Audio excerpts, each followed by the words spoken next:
Tole akkam jirtu nagumaa fayyaadhaa nageenya keessan eegama har'a mata duree tokkoon isinii qabadhee dhiyaadhe mata duree inni har'a qabadhee dhiyaadhe waa'ee xiyyeeffannooti yookaan immoo isa Ingiliffaan focus jennuunidha. Egaa maal inni focus jechuun kun waan jedhu irratti waliin turra.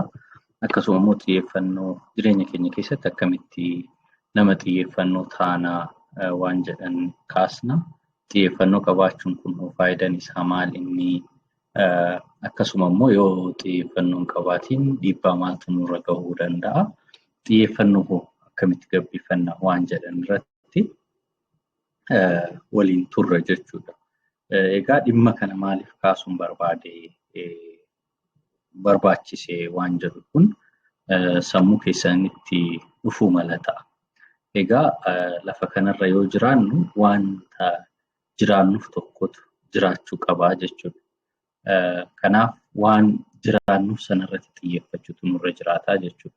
Sanaatiin ala garuu waan kudhan qabnee gadhiisna yoo ta'e xiyyeeffannoo nama dhabe taana jechuudha. Kanaaf jireenya keenya keessatti nama xiyyeeffannoo qabu ta'uun baay'ee nu barbaachisa. Maal jechuudha hiikni isaa? Xiyyeeffannoo yoo jennu maal jechuu keenya?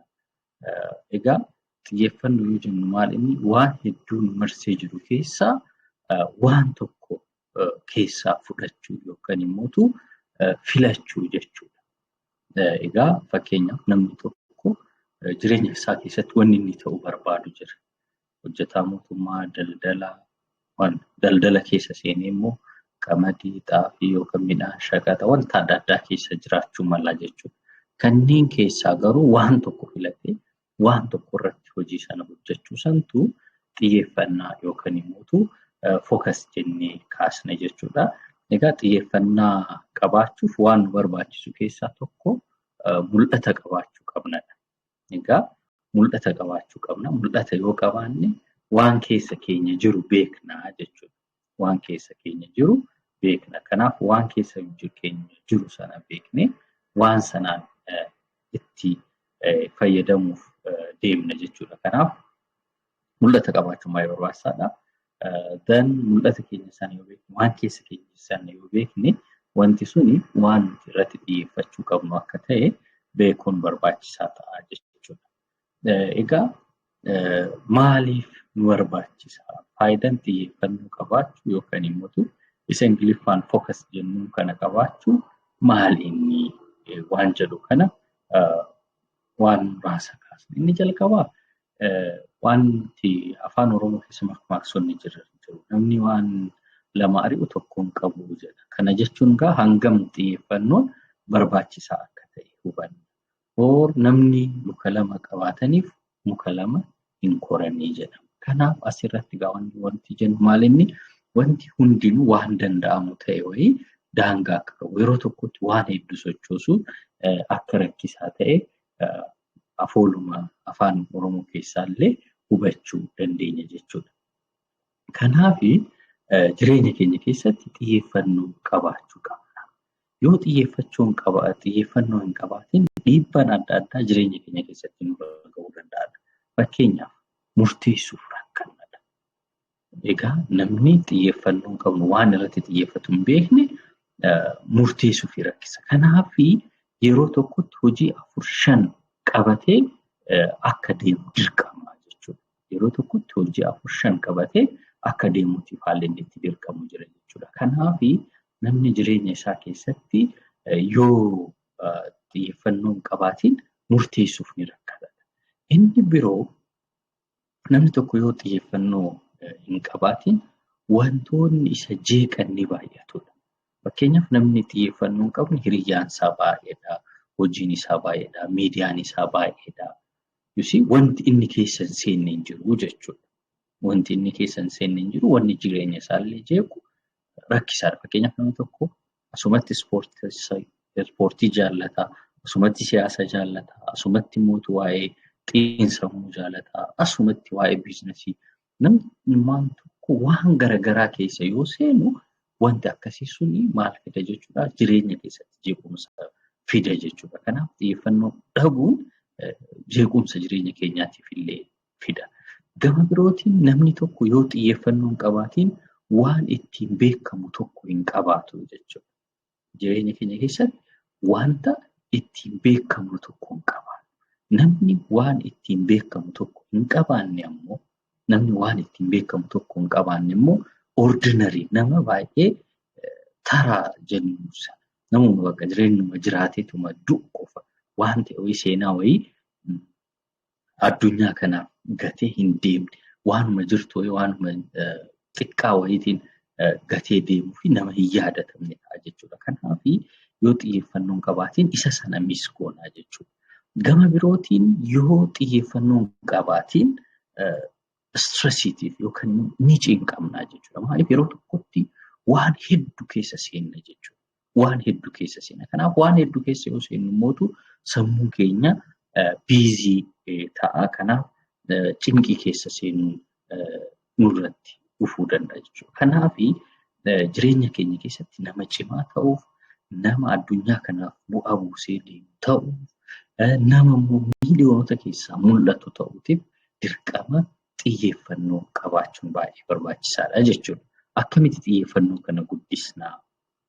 Xiyyeeffannoo kana akkamiin guddisnaa? Yoo maal hojjenne xiyyeeffannoon keenya guddachuu danda'a? Inni jalqabaa karoora qabaachuu qabna.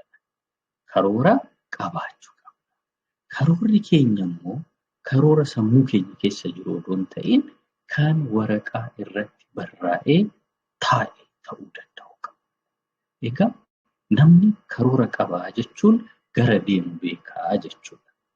Maal ta'uu akka barbaadu, eessa gahuu akka barbaadu, yoom bira gahuu akka barbaadu, akkamitti waan san bira gahuu akka barbaadu, eenyu waliin hoo yoo deeme bakka sana gahuu danda'a waan jedhu kana akka inni beekuuf carraa kennaaf jechuudha. Kanaaf jireenya keenya keessatti karoora qabaachuun waan baay'ee barbaachisaadha.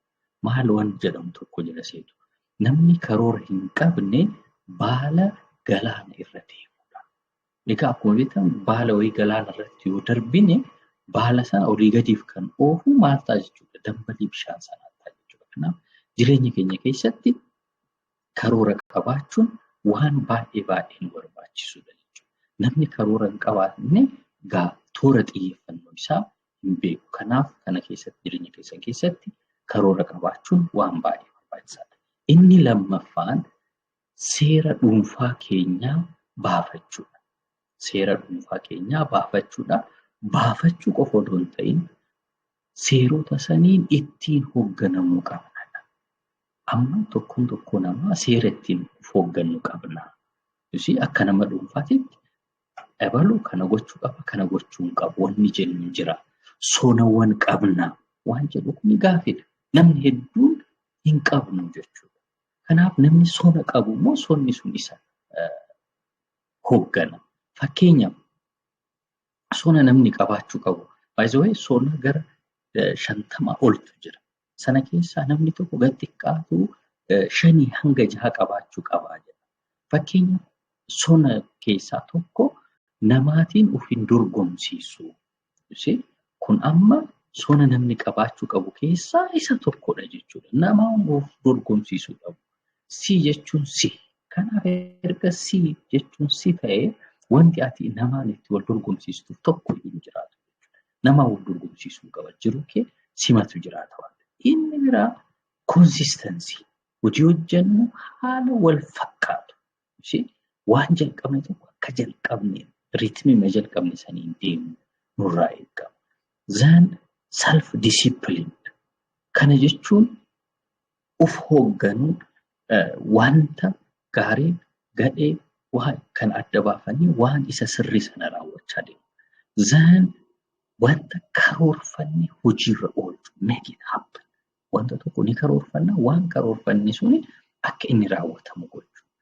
Then bakka waan gaarii hojjennee bakka bu'aa argannetti mootu self reward gochuu, uf badhaasu, ufiitiif gatii kennu, uf galateeffachuu. Wanni akkasii sun nu barbaachisaadha. Inni biroo self punishment. Yoommoo wantoota kaa'anne kan seera ittiin baafne san immoo yoo hin hojjetin kallattii uf adabuun kaa'udha jechuudha. Kanaaf xiyyeeffannoo keenya horachuuf mala nu gargaaru keessaa inni lammaffaan isa kanadha jechuudha. Sona seera qabaachuudha, seera sana hojjechuudha. Inni sadaffaan hojii kee eegalte haala wal fakkaatuun hojjetu. Egaa namni xiyyeeffate waan tokko irratti murteessee jira. Wanta kanatu jireenya kiyya keessatti gahee qaba. Waan kana yoon hojjedhe milkaa'a. Waan kana yoon hojjedhe addunyaa keessatti nama beekamu ta'a. Yoon kana qabaadhe amantii kiyyaaf gahee ba'a. Yoo kana qabaadhe saba kiyya fayyada jennee waan yaadne jira jechuudha. Zan waan sana adda kutuu hin qabnu. Ittuma fufuu qabna jechuudha. Fakkeenyaaf hojii yoo jalqabne akkasuma dubbisuu fakkeenyaaf kitaaba guyyaatti fuula 20 dubbisa yoo jenne isa sana odoo addaan hin kutin dubbisaa deemu. Ispoortii jalqabna fakkeenyaaf. Ispoortii yoo jalqabne akkuma jalqabne kanaaf jireenya keenya keessatti hojii tokko eegallee adda kutuu hin qabnu jechuudha. Haaluma wal fakkaatuun hojii sanaan deemuun nurraa eegama jechuudha. Inni afuraffaan miira of jaalachuu qabaachuudha. Egaa uumamaatiin nama taanee of jaalachuu waanuma jiru. Nama taanee of jaalachuu waanuma jirudha. Garuu of jaalachuun kuni daangaa qabaachuu baay'ee barbaachisaadha. Namni akka maleetti illee of jaallate baay'ee rakkisaa ta'a. Kanaaf miira of jaallachuu daangaa ofii keenyaatiif gatii kennuu qabna. Kana akkamitti gabbifanna? Kana gabbifachuuf inni jalqabaa namoota gaarii quunnamudha. Hiriyyaa gaarii qabaachuudha. Hiriyyaan kee hiriyyaa gaarii ta'uu danda'u qabaata. Yoo hiriyyaa gaarii qabaatte bakka barbaadde gahuu dandeessa. Waan gaarii uumuu dandeessa jechuudha. Inni biroo namoota ilaalcha qajeeluu yookiin ilaalcha poozitiif qaban waliin yeroo dabarsudha. Yeroo tokko namni tokko bira dhaqxee waanuma abdii kuchisiisu qofa si kaasee gadi si lakkisa. Wanti akkasii suni jireenya keenya keessatti waan baay'ee rakkisaa ta'e. Namoonni akkasii sun ofiis hin fayyadan, nus hin fayyadan. Kanaaf namni ati waliin ooltu nama jireenya kee keessatti waa dabaluu danda'u. Sona wayii waa dabaluu danda'u ta'uu danda'u qabaata. Sanaatiin haala nama jireenya keenya keessatti bu'aa tokko hin buusne ofitti fiduu gara keenyatti dabaluun nurraa eegamudha. Inni biroo iddoo siif ta'u yookaan immoo kabaja siif madaalu wajjin ta'u ooludha. Egaa oolmaan kee eenyummaa keeti. Oolmaa keeti. Namni mul'ata qabu, namni toora xiyyeeffannoo qabu, namni bakka wayii gahuutiif karoorfate bakka hin taanetti argamu jechuudha. Bakki inni itti argamu bakka isa madaalu, bakka isa guddisuu danda'u, bakka barbaadu saniin akka inni gahuutti isa gargaaru bakka akkasii sana qabaachuu qabaa jechuudha. Kanaaf wanta akkasii kana gochuun baay'ee barbaachisaadha. Inni shanaffaa waan fuulduraa yaadudha. Egaa namni yoo xiyyeeffate hojii irratti xiyyeeffanne sana yoo yaadnu wanta of duratti taanu sana, wanta bu'aa of duratti buufnu sana, bu'aa of duratti argannu sana ilaalaa deemuu irraa eegama. Fakkeenyaaf namni tokko har'a ka'ee dhaabbata gargaarsaa tokko hojjedha yoo jedhe har'atti ta'uu baatu waggaa 2-3 booda maaliin buusuu danda'a? Fakkeenyaaf nama 100 fudhatee nama 400 keessaa 100 fudhatee 100 keessaa nama 40 leenjisee hojii yoo qabsiisee sun milkaa'ina gammachuu yeroo sana uumu qabaachuu beekuu danda'u qabaachuu. Inni biroo bu'aa maaliin argachuu danda'a? Sadarkaan dhaqqabuu danda'u maaliin? Waan jedhu kana yaadaa hojii hojjechuun baay'ee barbaachisaa ta'a jechuudha. Egaa akka waliigalaatti har'a waa'ee xiyyeeffannootti kaasnee jireenya keenya keessatti xiyyeeffannoo waan jennuun kun waan baay'ee barbaachisaa ta'e akka ta'e sirriitti hubachuu nurraa eegama. Egaa maal jedhama? Hojii tokko yeroo tokkotti hojii 10 hojjechuurra hojii tokkicha karaa 10 hojjechuu wayyaa. Egaa kanarraa maal hubanna? Namni tokko yeroo tokkotti waa hedduu keessatti hirmaachuu hin qabu. Waan hojjetu sana garuu milkeessuuf karaalee adda addaatiin hojjechuun irraa eegama waan jedhu kana isin hubachiisuu barbaade. Gama birootiin nama outstanding ta'e, nama cimaa ta'e, nama addunyaa irratti mul'ate ta'uu danda'u qabaanna. Isa kana ta'uutiif immoo jireenya keenya keessatti vital priority waan jedhamutu jira. Wanta dursa kennuufii qabaachuu qabna. Vital priority jechuun kun maal inni? Waan sana wanna irratti duunu jechuudha. Fakkeenyaaf namni amantii isaa ni jaallata. Amantiin isaa vital priority keessaa tokko. Akkasumatti jireenya keenya keessatti wanni gatii kennee nuuf wayii jiraachuu qaba jechuudha. Kanaaf isa sana milkeessuuf wanni deemnu suni toora xiyyeeffannoo keenya ta'a jechuudha. Egaa har'aaf turtii waliin turreef baay'ee gammadaa. Jawaadhaa ergaa kana namoota beektan biraan gahaa. Ergaan hanguma ga'u namni waa irraa hubachaa deemaa. Yeroo waliin turreef galatoomaa jiraadha. Thank you.